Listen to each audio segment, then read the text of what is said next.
and welcome to this episode of Death is for the Dying Epitaph, a mini episode of the podcast. I'm your host, Rebecca Richmond, and with me today is the podcast producer, Marco Burlow. Hey, Marco. Hello, everybody. How are you? I'm doing all right. Got my Christmas Excellent. lights up. I love the Christmas lights. I'm a big fan of chili lights. For those of you that are listening to this, Rebecca has a lovely drapery of chili lights, both red and green, Wedding green draped chili. across her mantle. I Uh, love it. I mean, would I even be able to consider myself a New Mexican if I didn't have chili lights? I think it's part of the process. I think they give you a set as part of like the baby shower. Yeah, exactly. But How are you doing? I'm good. I'm good. I just actually was looking through or listening through the podcast or this episode again, and it's interesting to hear all the different kind of perspectives that people have regarding death. It's interesting that they have um, somewhat different perspectives based off of the roles that they occupy in for the death cycle, for lack of Yeah. a better term. And so, one of the questions that we were asking them, and it's actually something that we've been asking all of our Yeah. guests since the very beginning, is are they afraid of death? And so, Rebecca, are you afraid of death? It's not like I sit around and worry about it. I don't worry about dying. Um, and I obviously very comfortable talking about it. Hmm. Um, but I have kind of realized there are some.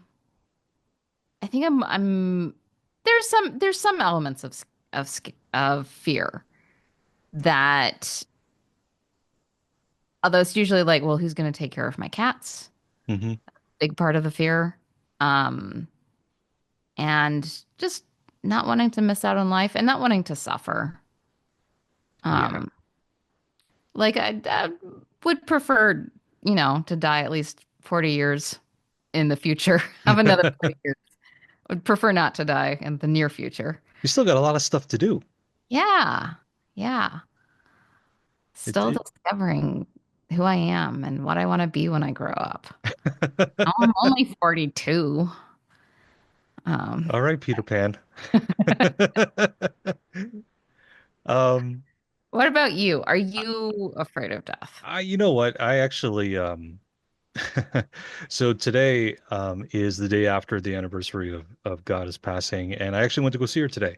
And I had a lovely chat with her. And one of the things that I actually talked about with her was how at the end of her life, she said that she wasn't afraid of death. And even when she got the diagnosis and when we interviewed her, she said that she wasn't afraid of death. And it was such a refreshing thing to hear because there was truth and belief in the statement that she said. Like she truly believed that. She didn't say it in passing or in jest. It was actually something that she believed in.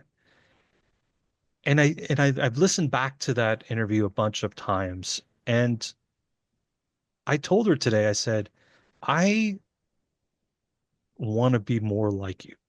I want to have that level of belief. I want to be that confident in having experienced as much as I can in this life kind of thing. Um, so I was for a very long time. I was for a very long time. And like you, I am also scared of the repercussions of my kids, of my wife, of everybody that I care about and how they will deal with it. But I realize that's not something, again, I can control. You can't do anything about it. So you could be afraid of it, and that's a normal human reaction, but it it's kind of pointless to be afraid of it. It comes to us all. It's an inevitability. And like spending your time worrying about it takes all the joy out of life. Yes. So I prefer to think of it as something that gives me joy in life because it is that like this is fleeting. Yeah. Yeah. Um, I I won't be here forever. I won't I won't get to cuddle my cats forever. They won't be here forever. Hey, that's true. And I'm actually a little bit more afraid of them dying because well, first of all, but again, I know it's gonna happen. Right. Um, I am, it'd be odd if I didn't outlive them. Um, and so I will have to deal with that. Yeah. It's interesting. We said about, worrying about it takes the joy out of life. I had a little bit of a revelation talking to a friend of mine earlier this week. And again, it came up in my conversation today with Gata. And one of the ideas that I've had for, a milestone birthday for me that's coming up in a few years is spending more time with the people that I really care about, but spending quality time, you know what I Right. mean? And Yeah. making a point to reconnect with them. Because in my head, I had this vision of if I was ever to get a terminal diagnosis, what would be the first thing that I want to do? And this kind of trip that I have in mind to go see people where they're at instead of them coming to me is kind of like the first thing that came to my mind. And then today I had the epiphany. I'm like, why am I waiting for that terminal diagnosis? Why can't I just do that right now? Because, well, one thing, you do have a terminal diagnosis. You are alive. I am alive. That is true. That is a terminal diagnosis. Yeah. But but it just made me acutely aware of the fact that this is something that the inevitability of death should force you to live as best and as hard as you can Yeah. and not wait around for things kind of you know it seems very trite and it seems very cliche, but at the same time It's there's it's some truth it's to it. cliche and trite and oversaid for a reason. And that's Yeah, true. yeah, exactly. How would you want to die? What would be your ideal death? Hmm. Everyone says in their sleep, everyone says that, and to go to bed and not wake up again. Gotta set on uh clean sheets. yeah, on clean sheets, exactly. um I would say I would like the opportunity to have people around me. So I I am okay with like, being in my bed kind of thing, or even if it's a hospital, so be it kind of thing. My ideal death would be that my body failed me, but my mind didn't. That would be my ideal death. Because I think that is probably the worst. Not being able to recognize loved ones and not being the person that people knew me as. Yeah. Um, as long as I have all my mental faculties, I'm cool, you know. But other than that, honestly, I really haven't given it much thought. For as much we talk about death. Well, but on the other hand, I think it's almost kind of a fantasy question. Hmm. It's like, well, if you could play on any football team, what would you play on? Well, that's not going to happen. Like, You really you're, struggled to find a football example there, didn't you? yeah, I've been looking at clips at Ted Lasso, so I Gotcha. might be meaning the other football. Hey, Richmond AFC. That's what you Yeah. need. Yep. But like I think what I would like in death is to have some level of control. And I think that's what people are saying. They're saying like I want to have that control to Hmm. like, have a peaceful death at home. I want to, have my loved ones with me. I want to have my mental faculties and all of that. And it's just you get dealt the hand you're dealt. I think what I would want is mostly like what I would hope for myself is that I can handle whatever is given to me gracefully. Yeah. And that I don't fight it, or live in fear, but that I, embrace the joy that I can have and um, accept what I can't change. Yeah. Whether or not that'll happen, I don't know. Well, hey, we'll see, man. I mean, who knows?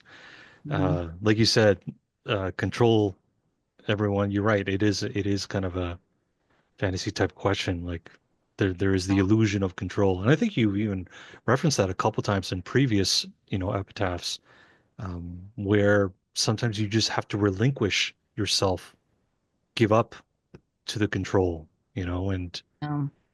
there are a lot of people that will fight and fight valiantly against, whatever it is that's, you know, taking them down. But, for a lot of folks, they just want to be able to go out on their own terms, Yeah. you know? Yeah. So Would you want it? Would you want to have how long ahead of time would you want to know? Would you want to just be like, you don't know death is coming and death just comes?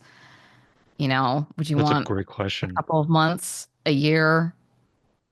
Yeah, that's a great question. There have been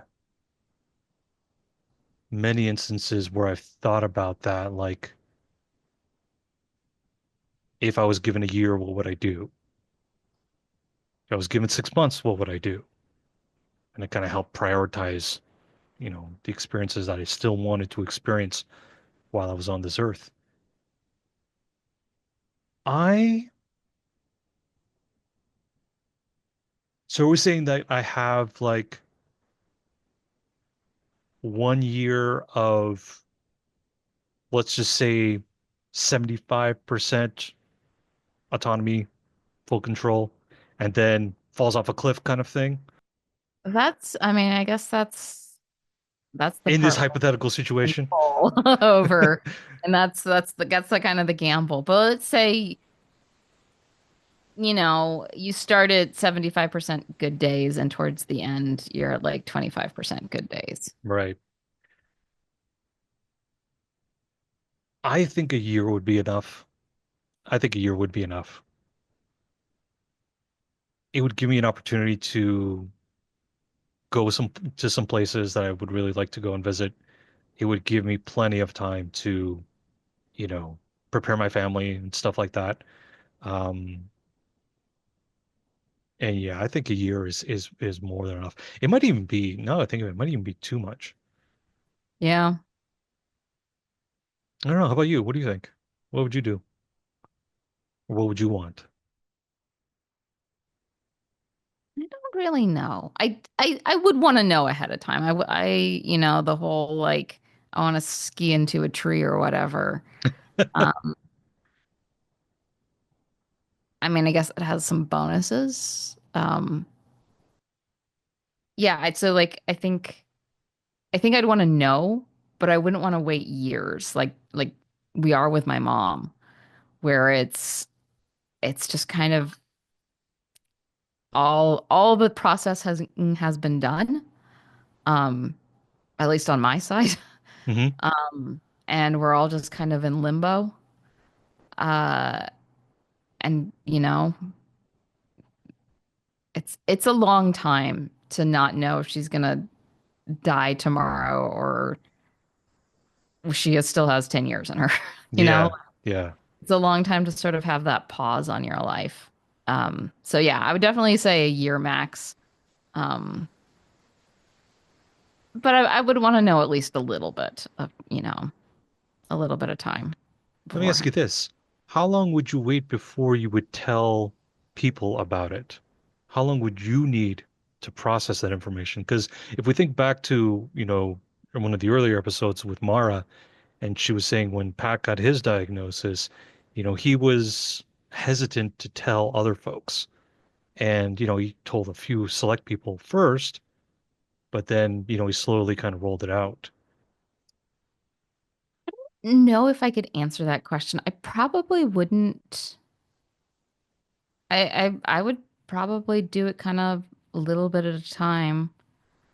Um, Mainly the thing that's kind of coming to me is that like when my professor died and I was having to call and tell everybody, it was just too much to have to handle my emotions and their emotions. Mhm. Yeah, I might even like ask a couple of friends to be like, can you just tell people and handle their emotional reaction? Because I don't Yeah, have the wavelength for that. yeah, well, that makes perfect and logical sense. Like if you have to be cognizant of how they're going to feel when you deliver this news to them, that's draining on you, you know? Yeah, And, you have to think about, okay, well, how are they going to react? And should I be a little bit more jovial about it or make a little joke out of it or, whatever yeah, approach you take, it's that's a lot to kind of mentally process. And, you know, yeah, you need like what do they call it? The guys like in like medieval times that had the trumpets and that would read oh, out yeah, the there's a name. squires. No, What not is it? squires. Criers. The criers. Criers. That's what it was. Yes, the criers. You need a crier to kind of like tell everybody Yeah. with much fanfare. What do you think happens to us afterwards? I have always liked I took this class in college and they talked about how life, well, first of all, sort of the concept, it starts with the concept of entropy. The Hmm. idea that the universe is the chaos of the universe is constantly increasing. Um, and that like organization will always fail because the universe tends towards chaos. Hmm. But life itself is organization. So it was this philosopher, and they talked of life is being a salmon stream swimming upstream. You're fighting the chaos, um, and when you die, you go back. You become part of that stream of chaos. Your molecules come apart. The systems that keep you alive disintegrate, and you become part of the universe again. What about your consciousness or your soul, if you believe in that? I don't really believe in it. That's I fair. don't I don't I think that you linger in the people that you've affected in your life. Um, I'm gonna go with Keanu Reeves. The answer is I think it was something like, the people who knew you remember you with love. Hmm. That's that's where you are. What about you? It's interesting. Growing up in a Catholic upbringing, you're obviously taught um, the principles of heaven and hell and how, following a certain doctrine will give you entry into one, and not doing so will get you on the express lane to the other. But I think there is, I think there is a soul. I think we do have souls, and I believe that there is a higher consciousness out there. Um, There's been many occasions where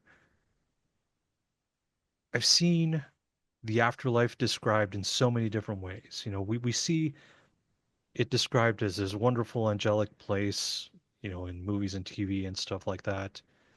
If you ever watched The Good Place, they disguise hell very well. Yes. And I thought that was a very clever way of, describing, the afterlife. There's been other kinds of thoughts out there in terms of purely the scientific part of it, and that, we still have consciousness even after we die. Like there is enough evidence of people experiencing something beyond our own conscious self afterwards. Some people describe it as a white light. Some people describe it as seeing other people. And even when we ask this question to everybody that, we've asked this to, one of the more common responses that we get is that we hope that we see our loved ones. And I would like to think that that is what happens, but I don't think we will recognize them consciously. I think it's more of a feeling. It's more of an emotion. It's like it's almost like you're going back home in a sense. And I think there is like this universal consciousness. Some people describe it as energy. You go back to this energy. We get put back into the pot where we came from, kind of thing. Um, I don't know. And I don't think nobody does for sure. I'm kind of curious though. I'm very curious to know what it's about. I want my curiosity on this plane of existence to be satiated before I go on to the next plane of existence. Yet another Uh, fantasy. yeah. Here with the hard reality. Yeah, yeah, Well, since you brought up The Good Place, I thought yes. maybe we could end with a quote from The Good Place. Oh, fantastic. What do you got? So this is Chidi talking about death. Okay. Picture a wave in the ocean. You can see it, measure it, its height, the way the sunlight refracts when it passes through. And it's there. You can see it. You know what it is. It's a wave. And then it crashes on the shore and it's gone. But the water's still there. The wave was just a different way for the water to be for a little while. Oh, beautiful. It's a good quote.